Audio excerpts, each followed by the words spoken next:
Welcome to the Exhaust Notes Podcast. What is good, everyone? Welcome back to the Exhaust Notes Podcast. My name is Nick Engvall. I've got my guy Todd and Rohit to talk about the final race of the season. I don't know. I don't even know where to start. There's so many emotions. This is back-to-back emotional episodes, guys. Where do we even go from here? I will let your Donkey said. Donka. I used to be like semi-fluent in German. This is embarrassing. Yeah. Thanks, Seb. You know what? Thank you, Seb, for your racing. F you for $80 t-shirts. That's all I'm going to say. I'm going to continue the thread from last episode. But yeah, watching that man get a victory lap and having seen a lot of my heroes in other sports recently go through their own victory lap of retirement, you can truly tell that guy means a lot of different things to a lot of different people, but in the best way imaginable. Yeah, I definitely haven't seen quite a send-off like that for anyone in Formula One in my, 20, 30 years of watching. Like it was like, I felt like it was way more emotional, way more like genuine, and way more people like that wanted to say goodbye, and like, I feel like he's one of those rare breeds of like, yeah, he had his early aggressive years like they all do, but enough championships to be respected with all the greats, and doing enough, for the sport to be respected by everybody in the business. So I'm definitely going to miss him. Hopefully he's around somehow, some way. No, we will always have Suzuka because, as the man famously said, it's his favorite track. And I think let's start a Kickstarter right now. We'll figure out who the Nicholas Latifi equivalent is for next year. We'll donate them an undisclosed amount of cash and say, you know what? Take a sick week. Seb, come on in. Because that's the only way we're getting Seb back. Unless, are you guys believing the rumors that he would be back? I'm not as of right now. I say let the man enjoy his life for a year before we haphazardly start throwing him into the Alfa Romeos of 2 years from now. But what do you make of that, Todd? I don't think we'll get him back in a racing format. Like, going back to what you guys said, like, it did feel like a very concerted effort all weekend in all the events they did that to like make him understand how appreciated he was across the paddock. Like, they did, the teams did things for him. The entire paddock like signed this giant painting that somebody did for him. They did a run, like a track run, because Seb always does track runs, but like, I guess like 200 people across the paddock showed up, journalists, everybody. And that was like a big thing. And then obviously they do the donuts at the end of the year, every year. But like, him getting his own like time to shine, do his own separate donuts. And I don't know. I think there's a chance that we have him come back in some fashion with Audi in 2026, like maybe what Lauda used to do for Merck, or Prost used to do for Alpine or Renault, whatever, like some sort of a consulting role. But I don't think we'll get him back in like a full-time race car. I mean, it's funny you bring up Niki Lauda, because he's one of the, handful of drivers that actually retired and then came back, right? Like him, Michael Schumacher, they all Felipe Massa. They all have, yeah. Like, yeah. Alonso retired twice. Yeah, yeah. I will say this. I think my favorite part of the Seb retirement was all the photos of the driver dinners, and just trying to psychoanalyze the yearbook photos of all of them standing together and trying to be like, all right, it's really interesting that so-and-so standing next to so-and-so. But once again, everything I know about Seb has been picked up over the last 3 years, and it truly has been a passion of his to leave the sport in a better place than what he found it. if that's the type of goodwill that he can enforce and bring people together, like the likes of Alonso, Verstappen, Ocon, all these people that certain pockets of the internet have very vitriolic feelings towards. Well, kudos to you, Seb. You truly are a miracle worker on and off the track. Just lower that B t-shirt price down to about $45 and I'll contemplate it. Well, the one good thing about paying $80 for a t-shirt from Seb is you know that the money's going to go to something actually meaningful, as opposed to most of the people you're going to buy a $50 t-shirt from. It's just going into somebody's pockets. I'm ready to see the receipt say, Seb Vettel just put this in your name for the Human Fund. Shout out to George Costanza and Art Vandelay. But before we go any further, guys, should we go over the last race notes of the year? Because it's kind of a sobering thought. I didn't want to do it, but alas, we are still a podcast that informs a lot of people's opinions of this. So for one last time, let's just go through the race order. In first place, we had Max Verstappen. Second place, we had Charles Leclerc. Third place, we had Sergio Perez. Fourth place, Carlos Sainz. Fifth, George Russell. Sixth, Lando Norris. Seventh, the Esteban Ocon. Eighth, Canada's own Lance Stroll. Ninth, Racing in Peace, Danny Ricciardo. 10th, Racing in Peace as well, Sebastian Vettel. 11th was Yuki Tsunoda. 12th was Guan Yu Zhou. 13th was Alex Albon. 14th was Pierre Gasly. 15th was Valtteri Bottas. 16th was Mick Schumacher. 17th was Kevin Magnussen. And then the 3 DNFs, Lewis Hamilton, Nicholas the GOAT Latifi, Fernando Alonso in 20th. Where do we want to start picking the bones of this race? Can we start with Fernando Alonso? Yeah, let's do it. Which is like a weird place to start. But what do you think the estimated points in his mind that he's lost this year due to reliability? He's probably he probably just wanted to like get out on the track and just walk off, like pull the Kimi Räikkönen, just walk straight from the track to the yacht and jump into the harbor. Yeah. Well, like simultaneously lighting the car on fire and giving the finger to Alpine. Yeah, that was really rough. I mean, I don't know. I think that Alonso probably is a little harder than most drivers when it comes to points, points cost by the team. But also he has had probably one of the worst years that I can remember in recent memory in terms of just the absolute frustration.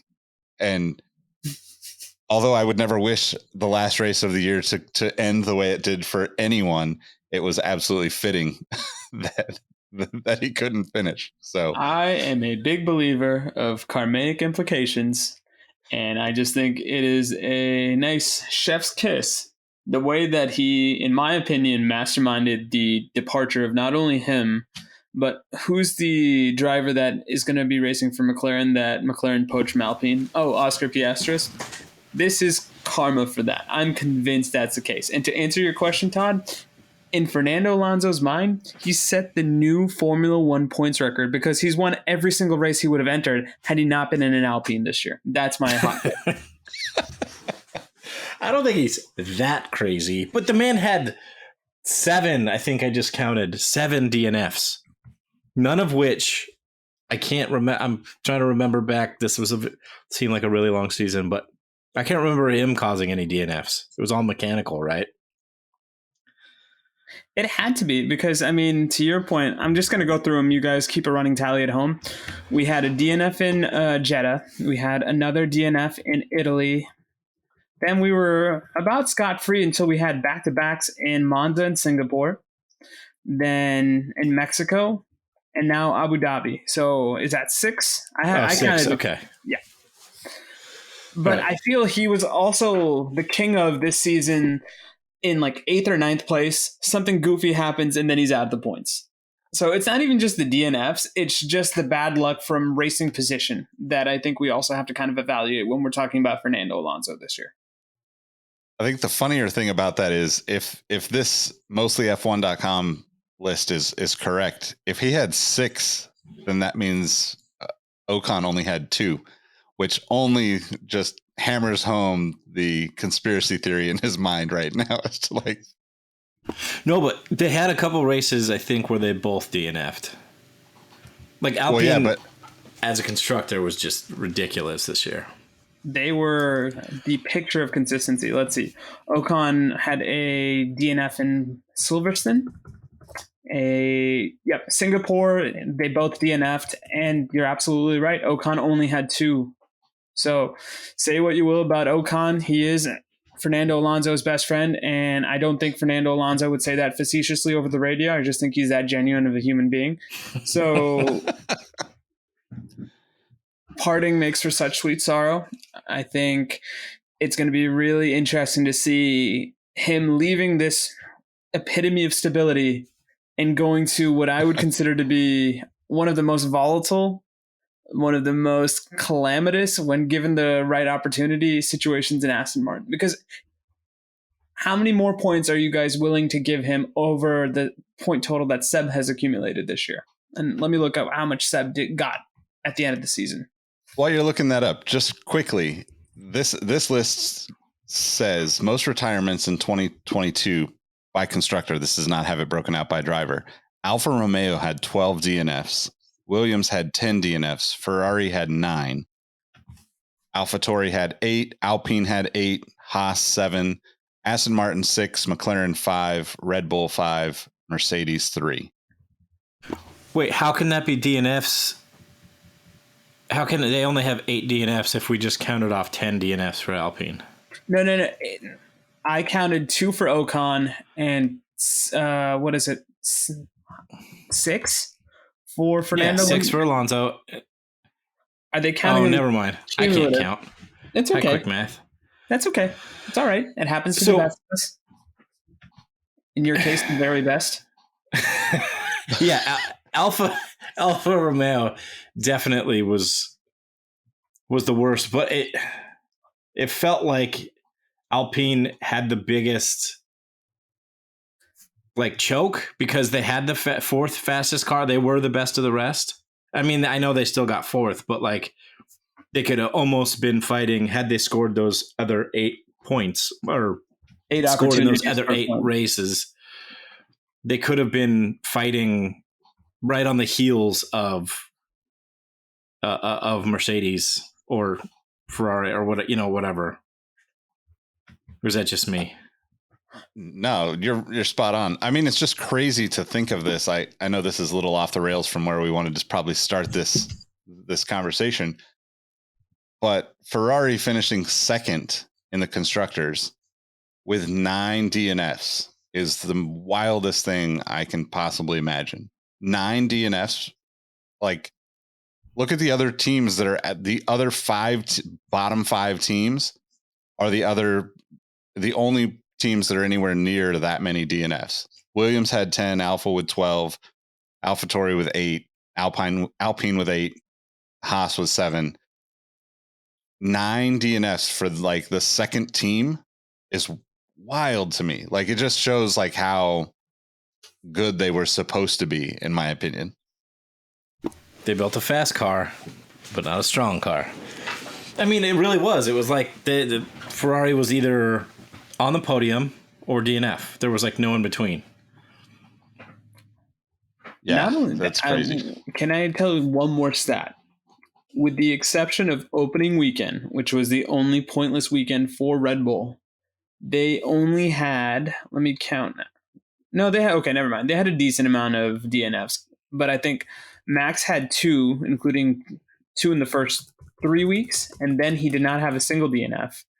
Checo had the first 3. race. Yeah. 3 total? 3 total. Yeah, actually, I since we're on this stats about DNFs, that was Mercedes. Lewis Hamilton's DNF today was their first mechanical DNF all year. That's crazy. Yeah, that's pretty impressive. For as bad as their car was up until the last quarter of the season, and now we have a whole off season to talk about what the potential is for Mercedes next year. Which rolls us into our next segment. No, I'm kidding. Go for it. No, we don't have that. I'm not going to do that. I'm not going to speculate and be the British press and be like, oh, well, like, are they finally back? Is Mercedes back? But Todd, I say this as an American sports fan. No matter what your American sports drug of choice is, there's at least 3 teams in your favorite sport that the media are just clamoring for them to be back. Hello, New York Knicks. Hello, Texas football. Hello, Michigan Wolverines. Like, pick a sport. I'll give you 3 teams that old heads want to be back and they're ready. The minute there's any sort of inkling of mediocrity, you can't stop these people from getting a writing boner and waxing poetic about how Team X is back and how the roses smell like roses and how you're shitting rainbows and pissing excellence. It's just annoying to me. But glad to see Formula One is just like that, because we have 2 teams like that I can think of right off the bat, which is the prancing horse right over here and the German engineers of Mercedes, who, in spite of everything, you know how we talked about Alpine having 8 DNFs and finishing 4th? Mercedes only had 3 and they finished 3rd. I feel like that is also off. Yeah. I mean, it could be, but they just didn't win, right? Like, no, but what was our conversations around that team always was they were the one team that won because they were able to do damage control and they won in spite of themselves, whereas everybody else was always shooting their foot off, so to speak. Well, it wasn't winning though, right? Like let's qualify that, because they weren't winning in spite of themselves. They were scoring in spite of themselves. Like we talked about George Russell, and he had what? He was either P5 or better for however many races in a row. So it wasn't them winning. It was just consistently scoring because they were a professional operation and doing things as best they could with the car that they had at the time. So like we talked about Ferrari being either on the podium or DNF. Like there was their only 2 options. Like Mercedes wasn't. There was no peaks and valleys. It was just like, oh, we're in the points every race. We're going to consistently get in the points. And then by the end of the season, as we saw, they had finally, figured out the quirks and stuff with their car, and they were at worst P3. Like they finished P3. That's where they deserve to be.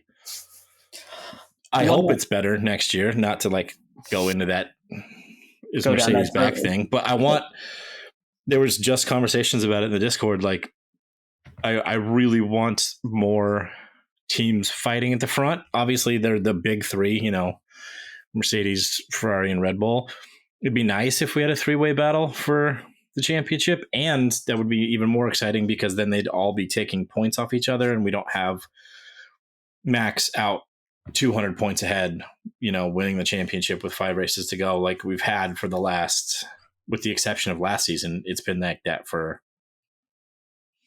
since 2017 or something like that, because 2016 was Nico, and then every championship since then was Lewis winning by a mile. Now we have Max winning by a mile. So I just want closer racing, not closer racing, more parity in the parity is back. Yeah, I want parity is back. There you go. World Constructor Champion parity. By the way, one last stat. As some of the listeners may know, we have this very elaborate Exhaust Notes pod draft. So I looked at the season tally of the adjusted points, because how we score the drivers we just flip the grid in terms of the points. So if you're in first place, you get 20 points. And if you finish the race in 20th place, you get 1 point. Max Verstappen was number 1 with 380 points. Can you guys guess who number 2 was and what their point total was? George Russell, you son of a bitch, with 349 points. And Leclerc was 3rd and 335. And rounding out the top 5 were Checo Perez with 333 and Lulu Hamilton with 324. So slightly different than what we saw with the actual driver standings. But I still thought it was interesting that I think had it not been for Verstappen's Thanos-like ascension into God mode, we'd be talking about how George Russell is really putting Lewis to the fire, so to speak, even though this is his off year. Yeah. Well, I feel like that was the face value feeling of Lewis's year, but then it came out later in the season that for the first 10 races or something, he was the one taking all the development parts, seeing if they would work, So like when he would end up in P9 and we see George Russell like almost on the podium every race, it was because he was trying to develop the car to make it better, which I don't know how much of that was true, but if I was a 7-time world champion driver and I had the option to be like, nope, I'm going to get the development parts because I want this car to behave like I want it to behave, not this new hot shoe in the team. Like that's what I would do, right? Take the paint up front. So this car next year, if they develop it and it's even better, it's Lewis's car, not, George's car. Yep. Makes sense. Yeah. Yeah, that's a good point. I actually also think it's really interesting that Lewis finished 6th in the Drivers' Championship, but he was actually only 6 points behind Carlos Sainz. Like, I would have not thought. I thought Carlos had. I mean, I know Carlos had his fair share of DNFs too, but I just thought that he was much closer to the top than I guess he actually was. Probably feels like that because of like his recent run of races. Maybe more recent. But then like Lewis had a pretty good, I mean, he didn't get a win, but like definitely had the last 4 or 5 races seemed to be pretty solid for both of Mercedes cars. Mm-hmm. Definitely. What was I going to say? Oh, moving on. So like Max, do we see he won the race by, I mean, he was like probably out there knitting a sweater or something. Drinking like tea like Jean Girard and Ricky Bobby. He sounded so bored in this race. Like the one thing I thought that was the funniest was that radio towards the end. When Max was out front by, I don't know, 7, 8, 10 seconds, something like that. And Checo had to pit again. He was on the 2-stop and he was just like, oh, tell Checo to send it. These the tires will hold up. They're good. Like not even trying, like not even concentrating. He's just having a conversation. Yeah. Do we think that we're going to see that level of dominance again?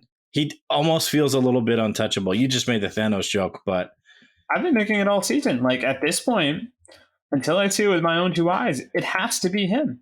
Like barring some sort of tragedy or some sort of financial implosion by Red Bull, he's here to stay based on what you guys have said, because the one thing that is common about this sport is, with the exception of Nico Rosberg, and I would maintain that's still not an exception if we're thinking about it in the terms of the Mercedes dynasty, this is a sport of streaky winners, meaning you're going to win 4 titles in a row, and then somebody else is going to win 5, and then you may win 2 back. Like, this isn't a hot potato title in terms of you'll get it one year, but then somebody else might get it next year. And until we figure out what that next great equalizer is, this is Red Bull's decade to lose. Let me clarify it a little bit more. I feel like we saw this year, and I don't know if it because nobody was really giving a challenge to Max, or there wasn't a lot of wheel-to-wheel action for Max to have. He grew up in a sense in his, like we saw last year, like he's going to run into anything that's in front of him. Like it's either you're going to get out of my way or we're going to crash. And we did see that in Brazil last week. But with the exception of that, it was a very mature driving season from him. So even if he has somebody to race against next year, do we think we're going to see that old Max Verstappen, or that this new, I'm a two-time world champion, I know that I'm better than you, so I'll get you in the end by being smarter or whatever?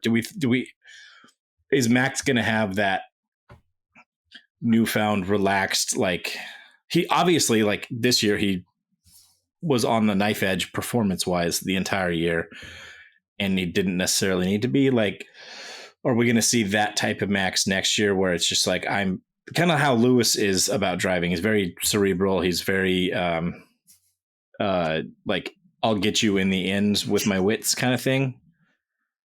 I'm explaining this badly, but no, I get what you're saying. And my thing is this: he, as the victor, gets to write the narrative, and it may reflect one way to us in the moment, But decades down the line, when people are writing books and they're making documentaries about it, they can spin this however they want right now, because that is truly the winner's advantage.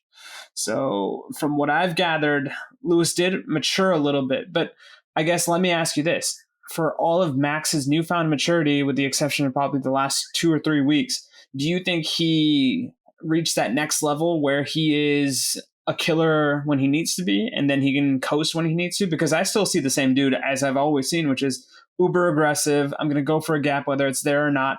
And if you get caught up in my wake, oh well, that happens. I'm Max Verstappen. I'm God's gift to racing.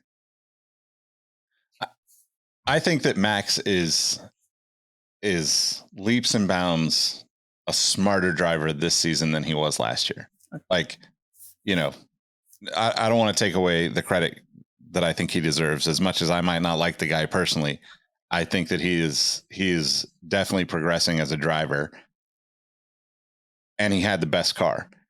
The thing that like gives me hope that it'll be competitive next season is that Ferrari and Mercedes both were their own worst enemies. You know, they didn't deliver the cars, right? Like, the drivers are there. Charles Leclerc, the first few races, right? Like, going back and forth with Max was still some of my favorite moments of the season. Even, you know, it was so fun to watch them go back and forth. But then Ferrari just kind of like fell off into this no man's land of like, oh, we'll be close, but we're just going to stay in second at best. You know, like, you almost knew from like 6-7 races in that Ferrari was not going to hold up throughout the rest of the year to be competitive with Max, even though it wasn't like, you know, it wasn't like he was that far in front. It was just like, there was no, we talked about it last episode. The Red Bull team deserves a lot of credit for that, right? Like, Max is great, and he definitely is smarter and more calculated with his driving, but the team just made sure that the car was always there for him. And I think that's the thing, that once one of these other teams, presumably Ferrari or Mercedes, is going to do it next year, right? Like, they had this year of development. I mean, still, this is the first year of this rule set and these cars, essentially. So I think it'll be interesting next year to see how that plays out. I don't see anybody else coming in and you know, like, really being at that top tier with them. But who knows? I wouldn't have thought that the midfield would have been as fun to watch this year as it turned out to be. Yeah, I agree. I don't think anybody is going to step up into the big, and insert number there, conversation is the big three now, but I don't think we're going to have like a big four. But that being said, do you think that we'll have a new best of the rest? I think we'll have the big three, and I think it will get closer just because that's what happens. Like, convergence happens as they develop cars, and hopefully we'll see if it actually works, but hopefully that, you know, wind tunnel development time penalty hampers Red Bull a little bit to bring Mercedes and Ferrari into the fold a little bit. So if there's more competition there, but do you think we'll have a new best of the rest Formula 1.5 winner? No, I think right now, if I'm going off of drivers alone, that should be McLaren's to lose. Or no, I'm sorry, that should be Alpine's to lose next year. I think they have the best driving pairing out of all the non-top big three teams. Really? You think that Gasly and Ocon are going to be? Yep. The team. Because I mean, let's go through the list. What's McLaren? I mean, I do. Let me interject. I do think that there is some like kind of unspoken energy that comes with this like tension. You know, well, yeah, but no, like, I'm thinking of like Alpine, right? Like, we talked about like our wish to have an American driver driving for Haas, and maybe Danny Rick, because he's the closest thing to American in terms of drivers right now. He embraces American pop culture in ways that would bring a ton of fans. That energy is undeniably important, in my opinion. So if there is going to be a, you know, fourth member of the midfield stepping up, Alpine is like they kind of have the right things going on. I don't know that it will happen, but like you're going to have a ton of fans die hard for the team this year in ways that you haven't in a long time. Absolutely. So we're getting into a rabbit hole now, but that's what we specialize in. It's true. It's true. For as like they already had one French driver, and it really, and maybe I'm paying attention to the wrong media, but it really didn't feel like they flexed that whole we're French, like Team Baguette. We're, like that's because Alonso would have punched somebody in the middle of a race and they would have had like, no, but even with Ocon, like their marketing, from what I saw, it didn't really ever feel like let's do that French national pride thing, even with Ocon. Yeah, but I think here's the thing. I'm the biggest Ocon fan in the group. He's not marketable in the same way that Danny Rick is, Fernando Alonso is, Lando Norris is, Verstappen is. Hell, even like I'd place the likes of Carlos Sainz and Checo Perez in terms of being more marketable than Ocon. So I think the man suffers from a lack of charisma. I think that's where Gasly comes in. He has a certain racing X factor that Ocon doesn't.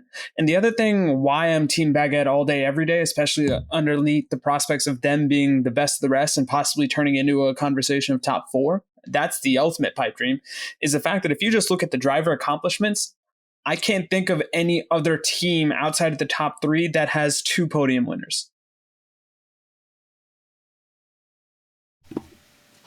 And prove me wrong. Like I'm wildly speculating, but in my initial quick math, Mercedes has 2 podium winners on their grid lineup next year. Ferrari does. Red Bull. You does. mean race winners or just race people?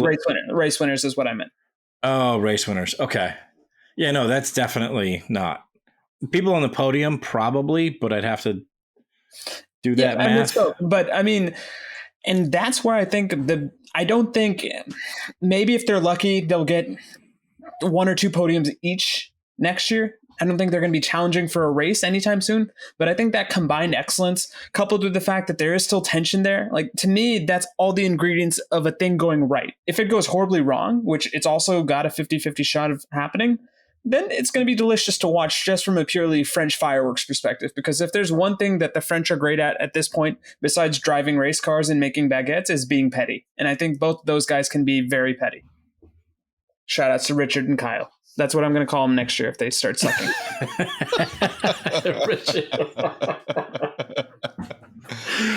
Oh, please remember that for next season when we have to start referencing them as Richard and Kyle Petty. I'm so glad I asked this question. Go ahead, Nick. Well, so the reason why it has to be Alpine if there's going to be a 4th team near the top is who else is it going to be, right? Okay, maybe Aston Martin if Alonso goes over there, but there's going to be a lot of tension between Lance Stroll and Papa Stroll and Alonso, right? Like it'll be fun for a few weeks, and then like there'll be something that sends it out of the norm for what's acceptable, and next thing you know, I think it'll be problematic. But if you look at all the other teams that like okay, McLaren is probably the closest in terms of where the car is at. Lando has been great, but the car hasn't been great enough for him to get any higher than what he finished 7th. Yeah. Oscar Piastri is, he's an unknown commodity at this point. Like he's going to be great, but like you're bringing in a new driver to Formula One. It's so rare that like very young drivers come out and dominate their first years because they got to learn the car. They got to learn the politics. They got to, except for Oscar Piastri. Hopefully, maybe, sort of. But like the reality is like anybody else, right? Who's with Williams? Logan Sargent. Oh yeah, Logan Sargent. And the one American. We got an American back on the grid. I'm stoked. Yeah, which will be awesome. But like they're not going to be anywhere near the top. Like it's just not happening, So like there's just AlphaTauri, Nick DeVries. Like, I mean, he's great. I actually am excited to watch him race, but like the team just doesn't have enough to deliver something that's consistently above, wherever they're at, 8, 9. I mean, they finished below Haas, right? Like that's wild to me. Let's see. I'm looking up to Yeah, my they point lost. The Haas beat them by 2 points. Yeah, I mean, my point is like all we can have all these like hopes and dreams to have a more competitive midfield and upper echelon of racing, but when you're bringing in kind of like new drivers to teams that are in the midfield, I would say that adds another year to their we're still getting our shit together. Development cycle. Yeah, it's the thing I hate most about professional sports. It's like, oh, this is a rebuilding year. Yeah, and most rebuilding years are literally rebuilding franchises for like 50 years. They don't actually rebuild anything. They say they're going to do something, and then 20 years later, the fan base is like, yes. Have you done anything? Are we back? Have we been competitive? No. You sound like a scorned Maple Leafs fan. No, I was going to say you sound like a Sacramento Kings fan.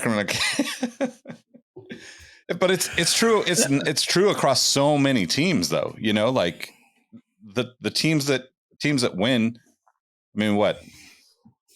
Like there's a reason why like we look at Mercedes now, even though they weren't at the top, and we know that they can be and should be and probably will be at some point. Like that's just, it's not even like like it's more rare for a situation to happen like what has happened with Williams over the past few years, where they went from one of the best teams in the world of racing, not even just Formula One. Like Williams is like super upper echelon of racing, in my opinion. And then now they've had 6-8 years of just like nothing, basically. And I think that's super rare to see somebody fall off that far. Like I can't think of anybody, maybe Dallas Cowboys, New York Knicks. So you're saying Williams Racing not back for 2023? I mean, I would love to see. I think we talked about this, but like Williams is like so old school in Formula One that there's always that like hope for me that they outperform where they've been and get themselves back up into the upper midfield. They were like fighting for poles and podiums in like the early 2010s. Yeah. And now they scored 751 points less than Red Bull, which is a stag. Like, could you imagine a professional sports team in any sport, pick a sport, scoring like hundreds of points less in a total season? Then that's like the Giants scoring one home run in a season where the first place team in baseball scored 400 runs. Yeah. I was going to say, I thought there was like a San Antonio Spurs winning percentage that said that during their peak years, they still had more, or during their off years, they still had more wins than like half the Western Conference. I've got to figure out what that stat was, but that's always been the gold standard for me. But yeah, it's next year can't get here soon enough in a way, because I really want to see how this shakes out, because we've had a lot of driver lineup that some of us predicted, and it is going to be interesting, because as much as I would like there to be a big four or a new participant join Mercedes Alpine and McLaren in Formula 1.5, I just think it's going to be status quo. So that's going back to the initial question, who was going to be the best of the rest. I think Alpine is going to fall way off. The only saving grace they have for that team, I'm not excited about either of their drivers. Sorry, I know you love Ratatouille. I think he is mediocre. He's like a safe pair of hands, but he's not going to... He's a race winner because of Fernando Alonso. As far as I'm concerned, all I heard there was that's another 25 points Fernando Alonso lost. But go on. Basically that. I think their whole like operating structure and how they have like a bunch of mid-level management, and they're partially owned by the French government, and they have this potential driver beef explosion waiting to happen. I think they are going to fall off from being the best of the rest, or, the Formula 1.5 champions. I think McLaren will still be there, but not ready to join the top three. This is going to sound crazy, But I think I know where you're going. What's your guess? Romeo? Alfa No, Romeo? so I could see them getting in the mix, but I don't think they're there yet because their car was so bad this year. I think Aston Martin's going to be there. From your mouth to Fernando Alonso's year, because I was going to say that might be the third championship that's eluding Fernando all these years. No, it's not going to be a champion. He's not going to ever win a driver championship again. I don't think. Will he win a podium? Yeah, on like a freak race, I could see him on a podium. The reason I say that is because we've seen this for a few years now, since Lawrence Stroll took over, the supervillain. They're just like, what's the best car? Copy it. And they did that again this year. They copied, like, Red Bull came out with a very specific side pod shape, and they're like, I don't know, 6-7 weeks later, they had those side pods. So I think they're going to spend the offseason by copying all the best bits that they think is around the grid, because they have that new presentation thing that every team has to do before every race now, the presentation hour. And they just send their engineers out and they're like, oh, those wing mirrors work really well, or these side pods, or this rear wing, Johnson whatever it is. I think they're going to copy their way into being in a fight for best of the rest. I don't ever think that team's going to take like a step forward far enough into being like the competing for the big time, but I think they could be that like dark horse. They won't ever be underdogs again because they lost that when they sold the team to Lawrence Stroll. But like the pink Mercedes did really well. It was really fast, and it seems like the last few races that Aston Martin car took a huge step forward in terms of pace. Like we saw Seb today, like legit fighting in the points, and he somehow willed that car into Q3 and during qualifying. So I think we're going to see Aston Martin fighting McLaren next year for best of the rest, and Alpine will be ruining Otmar, who is a lovely man. They're going to ruin him, chew him up, spit him out, and that team's going to just fall apart. One more thing with regards to the Petty Bros, can we spell it like the French spelling of petit? Yes, absolutely. By the way, that's the best joke anybody's going to write about Formula One for the next 3 years. So you're welcome, internet and the world, because I've spoken it into existence. I just would like some sort of karmic compensation back, whether that's a residual check. I don't know. Just give it to me. We all know I came up with it in this moment. What is it? It is 10:04 p.m. WHQ Pacific Standard Time on November 20th, 2022. Just remember your boy. When the Petit brothers, Kyle and Ricard, are fighting and getting podiums next year. I think it happens. I think they fall apart. Actually, we'll get into the degenerate gambling thing, but remember that one for our next bet. Our hot takes 24. Yeah. Oh, I'm looking forward to them. So I think we should run through the the final. Maybe we do both final drivers standings and constructors standings. I've got the driver standings up right now. And Todd, do you want to bring up the constructors, or Nick, while I read those? One of you guys can figure out who wants to do that. But our final 2022 driver standings: in first place, Max Verstappen with 454 points.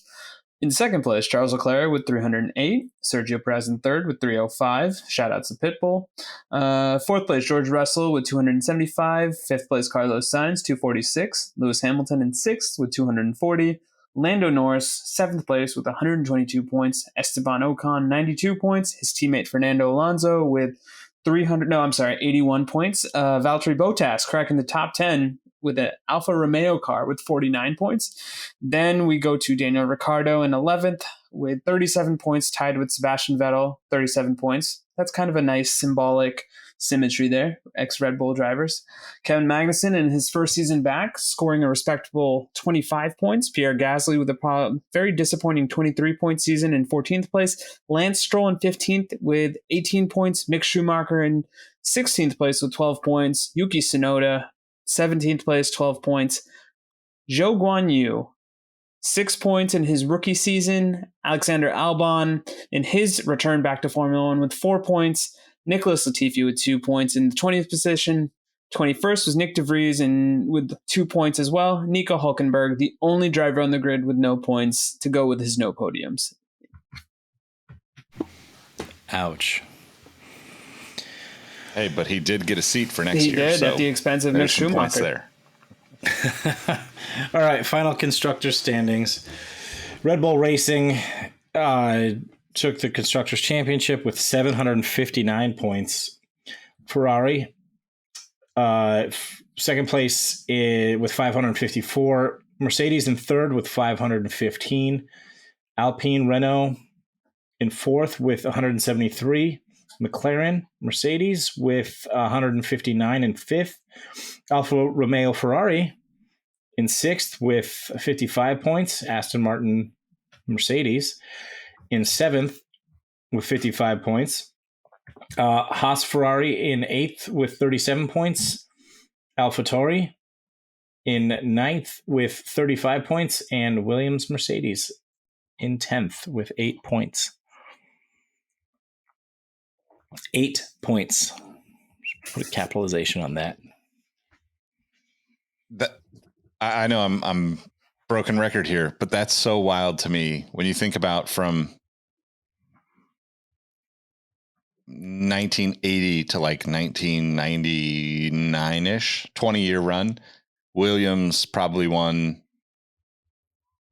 8 or 9 constructor titles, like almost half of them through that era. At least 6 or 7 driver titles, right? Something like that. Like they were dominant from like most of my like childhood, childhood and teenage years. They were the team to beat. Definitely in the 90s. I want to say they had a pretty good time in the early 80s, and then I think they had a little bit of a slump. And then the 90s they came back. That was like the 92, 93, 94. They were fighting McLarens for world championships then.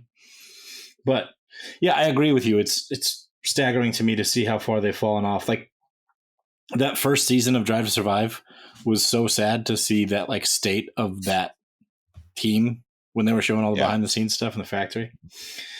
So Constructors Championships from 1980, 81, 86, 87, 92, 93, 94, 96, and 97. They had 9 in a 18-year span. And Drivers Championships, 1980, 1982, 1987, 1992, 1993, 1996, and 1997. They had 7 in that same 18-year span. Wild. Yeah. Who knows? Maybe Logan Sargent is going to be the prince that was promised. Yeah. I mean, I think he's a really good, promising driver. But, I mean, I think I rate Albon pretty highly as far as like race pace and things like that. And he did some pretty amazing things this year, but there's a reason they only scored 8 points. I actually forgot that Latifi scored points this year. That was put some respect on the King's name. I mean, I'm sure he's a lovely dude, but I'm so glad he's not in Formula One anymore. Like, there's just no reason that any one driver out of the best 20 drivers in the world should be like 37 seconds behind the, whatever it was, 19th place or 16th place, whoever. There was nobody behind him. He was in last place. I think there was a couple of DNFs, but he was like 37 seconds behind the car ahead of him in last place. Yeah. The question I have for you, Todd Sif, is who is going to replace Nicholas Latifi next year as the driver you just want off the grid because he doesn't have the racing talent to maintain his trajectory as a top 20 driver in the world. And you can't say Lance Stroll. That's the easy answer. That's the answer. Like, I actually think he's like a decent driver, and I make jokes about him turning into Senna in the rain. But he is, if it's not raining, he's an idiot. Like, we saw him run into how many cars this year? Like, he clipped Lando in, was it Australia? He ran into Seb. He ran into Alonso, and then he tried to kill Seb in Brazil. Like, if he was, like, literally, if he wasn't on his own father's team, he'd be off the grid already. And I don't think he's a terrible driver. His pace is okay, but that would be the answer. So excluding Stroll, oh wow, that's hard. I don't dislike any drivers really. Oh, actually, I mean, well, Max. I dislike Max as a person, but he's really fun to watch racing.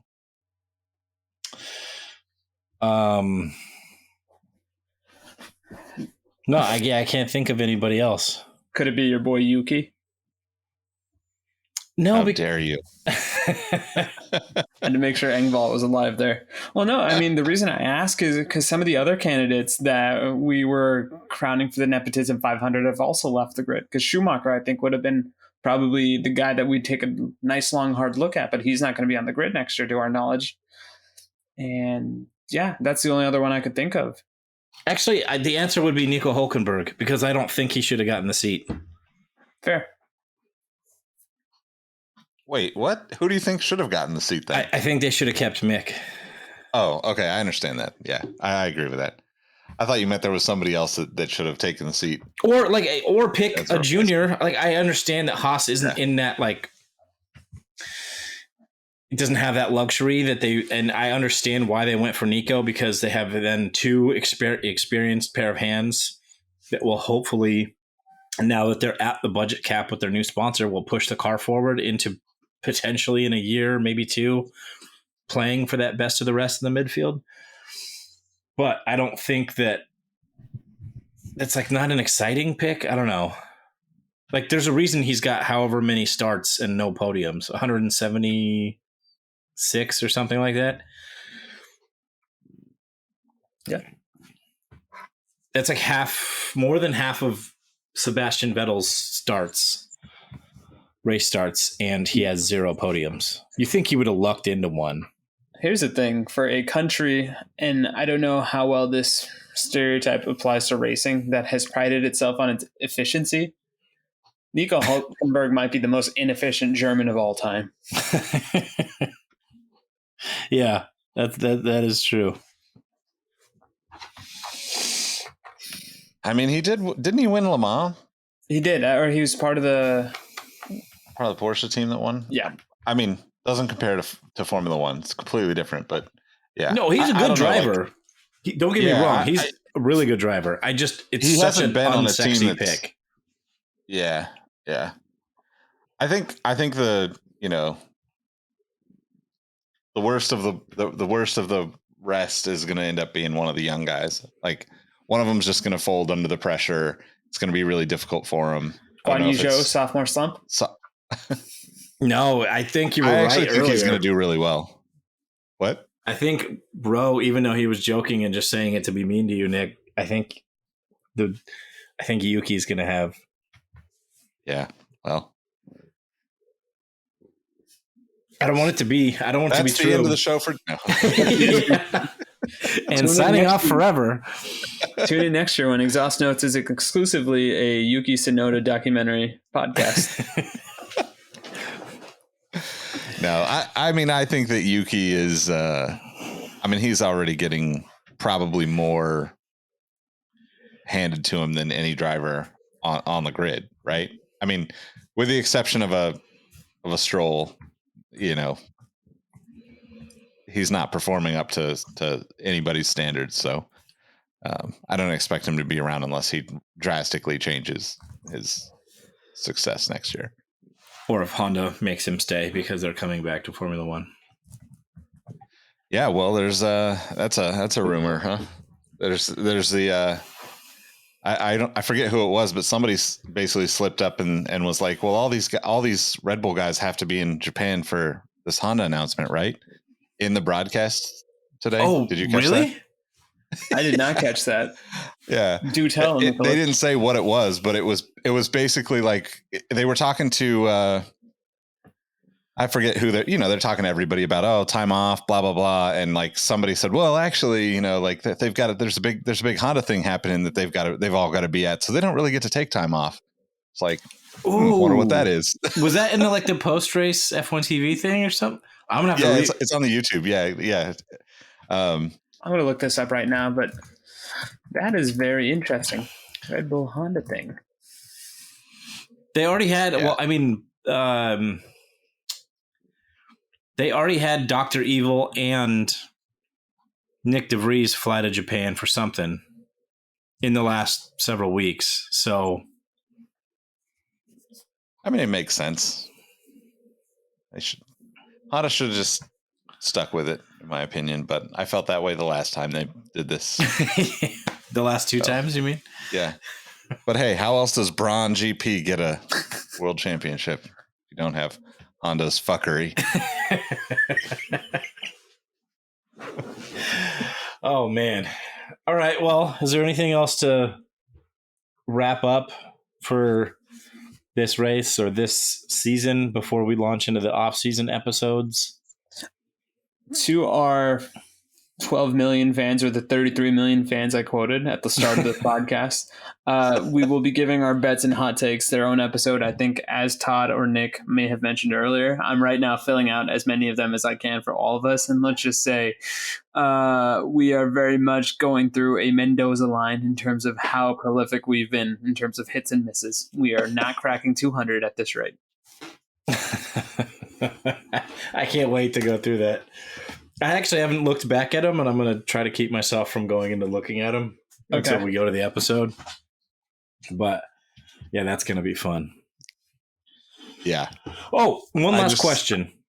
This is relevant to this season. What do you guys think of the new regulations? Did they work? Would you rather have the old ones back? Is this the number of cars that can pass before you restart regulations, or which regulations are we talking about here? Nicholas. Poor Yuki. No, the new aero regs. I think it was great. I mean, look, Max just came out and whooped everyone's ass, and that's always a disappointment. Like, unless you're super Max fan, that's not a fun way to watch racing, right? But there was so much passing, and there was so much back and forth between drivers throughout the entire season. I think it's one of the few times that I feel like the FIA did a really good job at kind of reshuffling the field in a way that they haven't been able to actually do. We talk about it, right? It's complete dominance almost, 5 to 10 years at a time in this sport over the past, 30, 40 years for the most part. And, take away Max being, so dominant. Everything else was actually pretty enjoyable. I mean, even down to Checo and Leclerc, battling for second, so. Yeah, I'd agree. I got to give him props. I agree with Nick. I probably agree with you, Todd, if I read your body language and face correctly.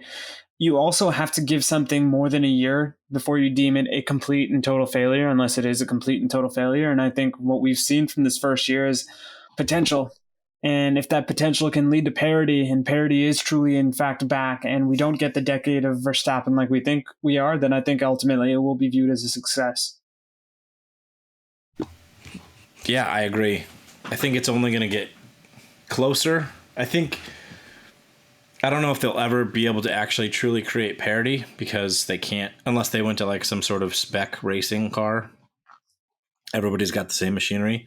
And even then, in Formula 2, they do that. And there's always 2, 3, 4, maybe 5 teams that are seem to be always in contention, and then the rest of them are just trying to get there.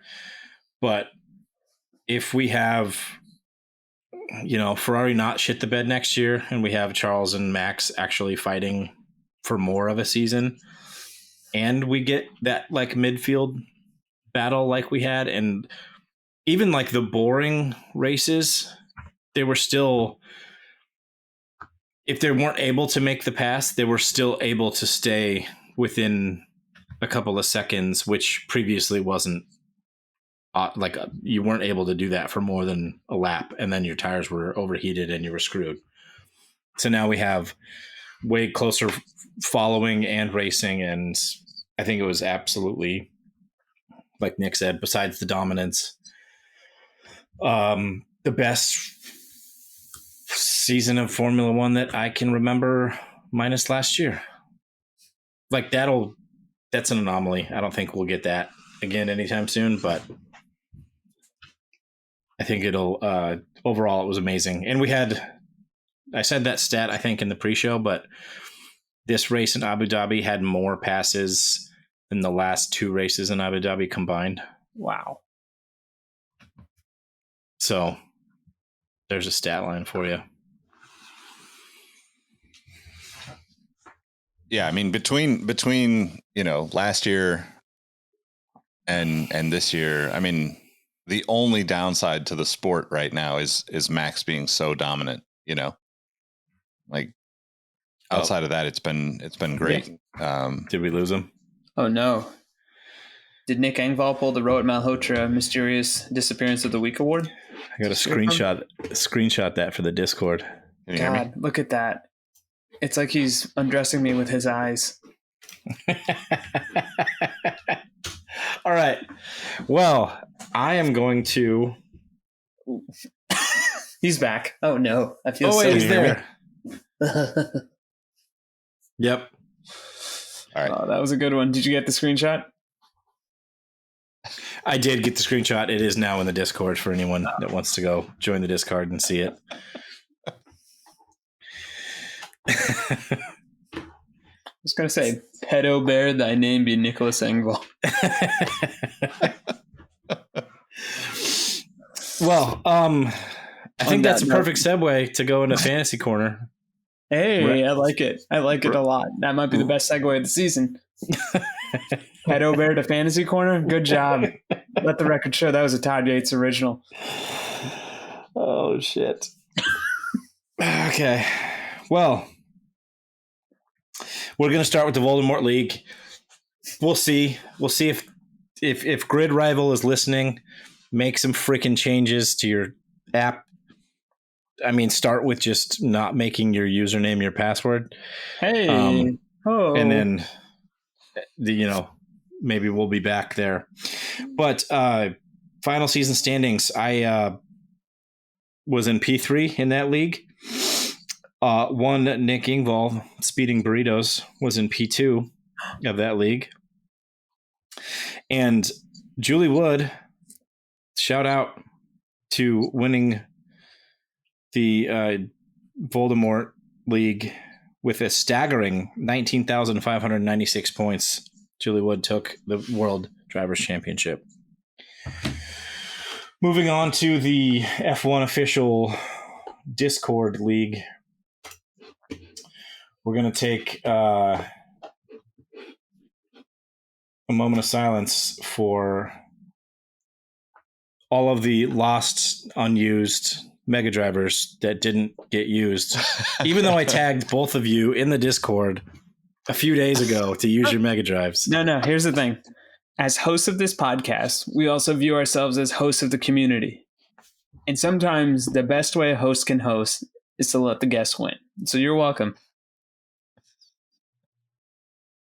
Okay, I wish I had good intentions like that. I just completely forgot. I don't know what you're telling me, Nick. All I remember you saying is, "Oh, gee golly whiz, guys! Every competition I enter, I'm in last place." I'm ready to see how you kicked my ass in this competition, Engvall. Go ahead, Todd. Bury the knife deep in my heart. All right, so in the F1 official Discord League, In P3, we had Gunther's dream team, John S., with 165 points. This is for Abu Dhabi results only. I'll move on to the season totals in a second. In second place, our favorite Canadian brother that isn't Lance Stroll, Trevor D., Air Max Verstappen,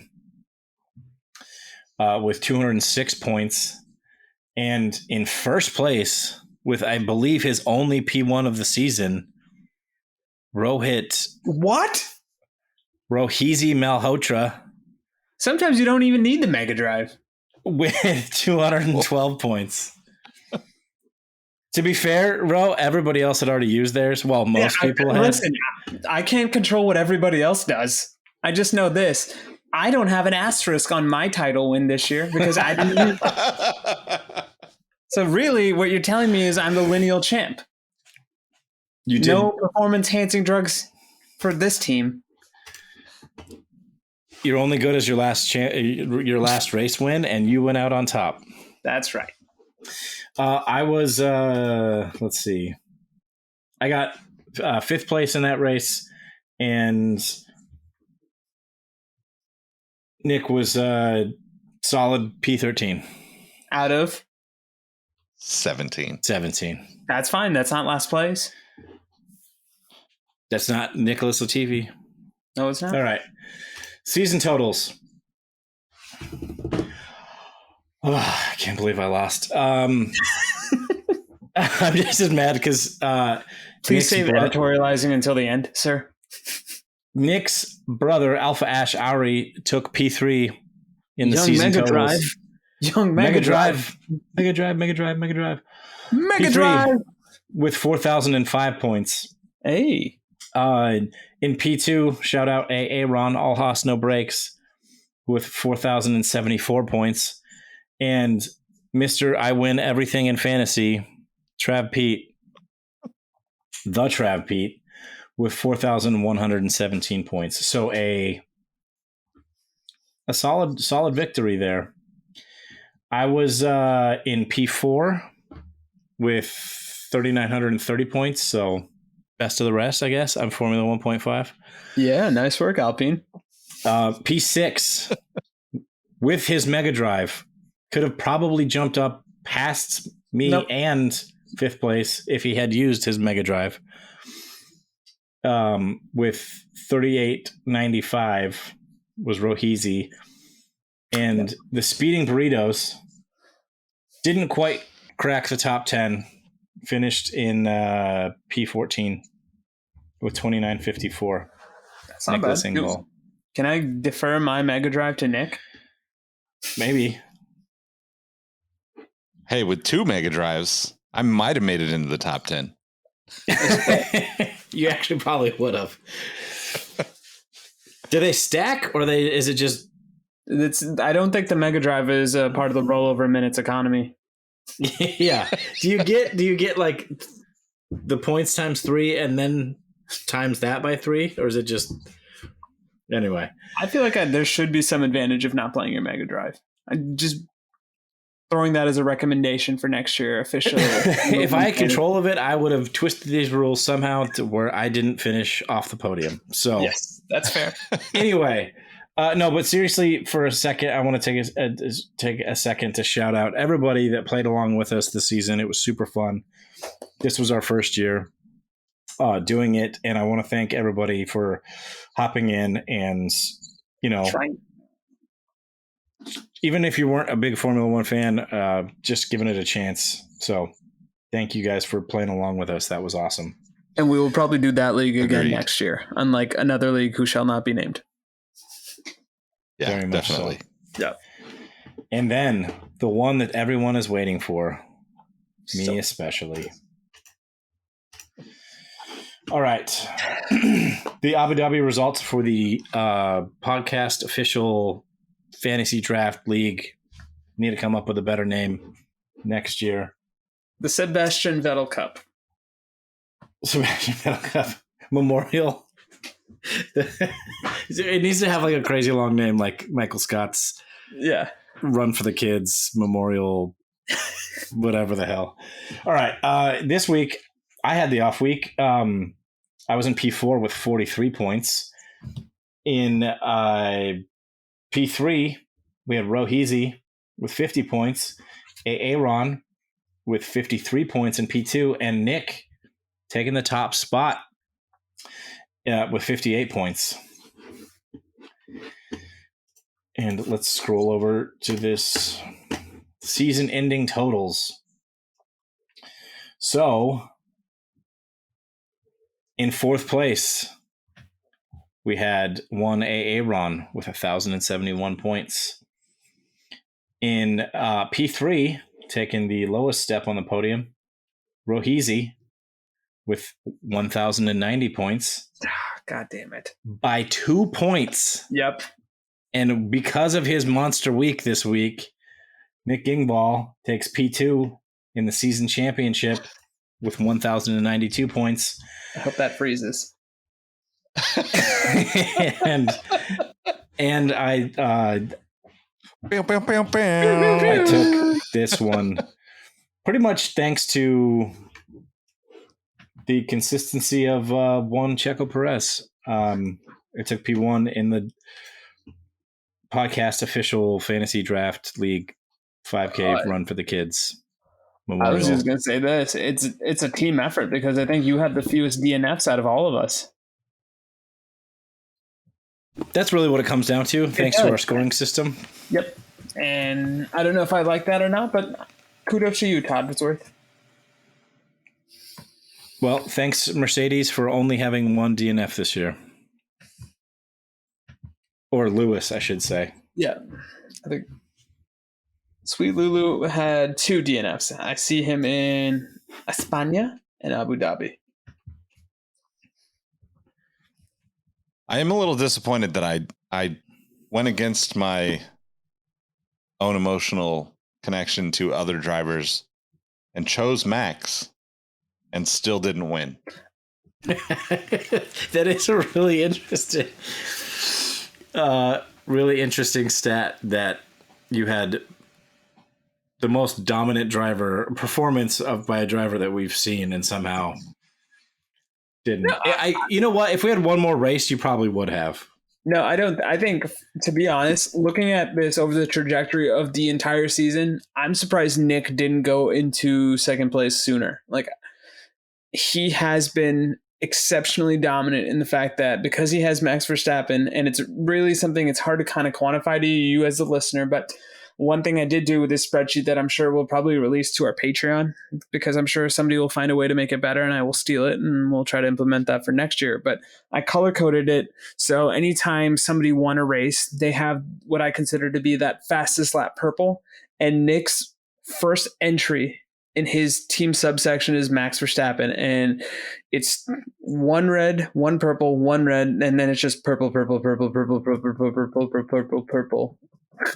It's absurd that he took as long as he did to get to second place. And I'm in agreement with you, Todd. I think had there been a 23rd race, like I think it was originally scheduled to be, so in a way, Nikita Mazepin's ruined this again for all of us. Nick Engvall did not get his rightful place as first place. Yeah, this is really interesting to look at because I had Danny Rick.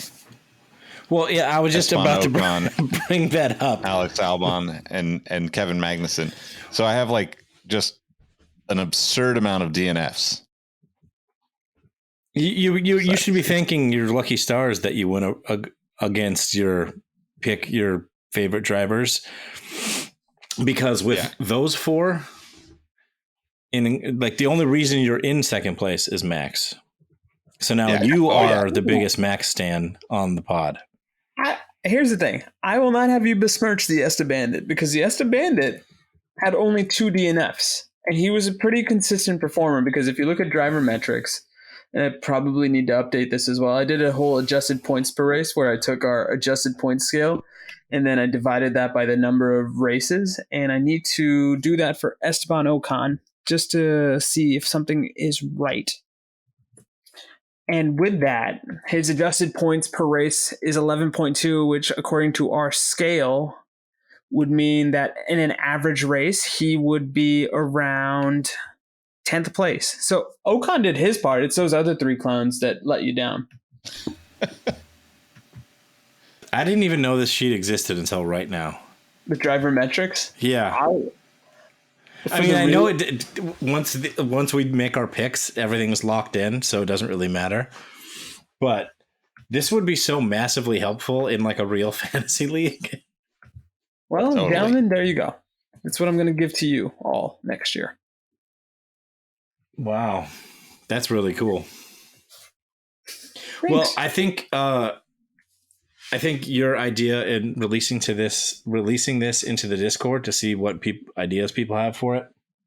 I've got some myself, like maybe implementing trades next year. Oh, yes. Bring it on. I'm all about that trade life. Something like that. I've got some ideas floating around in my old burnt noggin. But anyway, that's the season. But stick around with us in the off season because we've got some fun, probably equally psychotic episodes for you. Look, Definitely. as the popular internet theory goes, you need 10,000 hours to be good at something. I'd say we're halfway to that 10,000 hours, and I would say maybe a quarter of them are even considered good. So watch us struggle to get that next quarter around our 10,000 hour mark. But we've got good stuff planned. We've got a couple of interviews with very interesting people. Some may or may not be famous on different corners of the internet. So we're looking forward to sharing that with you guys, our listening audience. And if you have any ideas for topics that you want us to cover in the off season, we're all ears. Let us know in the Discord. Otherwise, fun season. Congrats on your Exhaust Notes official fantasy league of Exhaust Notes podcast of America draft. Run for the kids, Sebastian Memorial. Yeah. Yep. Thanks. Yeah. No, that feels good. Even though I don't know like what I just won. We need to have like a prize and a shame prize next year. I was going to say, what is the podcasting equivalent of doing a donut? Because you deserve it, my friend. I think we should get you a Nicholas Latifi t-shirt. I will proudly wear that. Or just a Nutella t-shirt, because apparently can it be a screen printed Nicholas Latifi eating Nutella t-shirt? Like, I guarantee that's on like Redbubble or Etsy somewhere. Or RedTube. Oh, Jesus.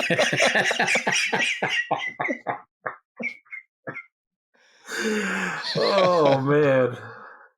I just earned that explicit rating for this episode. You're welcome, Nick. It's not Nutella. Oh, Jesus. All right. Two girls, one Latifi. Allegedly.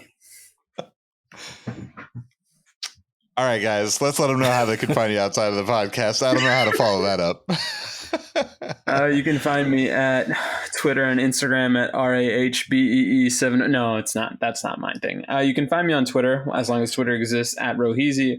Otherwise, you can find me on Instagram at RoadM13, part of the Sneaker History Network, part of the Exhaust Notes Network. Todd, where can they find you? Actually, I forgot this or I think I was off the podcast last time because my son woke up right at the end.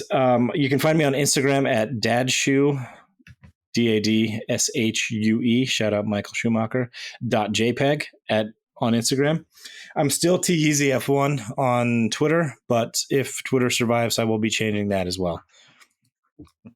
Here's hoping. Yep. You can find me at Nick Engvall on all the platforms. More importantly, hit that first link in the description and you can join us in the Discord with the rest of the competitors in our fantasy league. Again, thanks everybody for supporting and joining. That was a blast. Congrats to Julie and to Travis for winning on the other two. And we appreciate y'all. Make sure you connect with us at Exhaust Notes FM on all the platforms, and we'll see you in the next episode. Peace.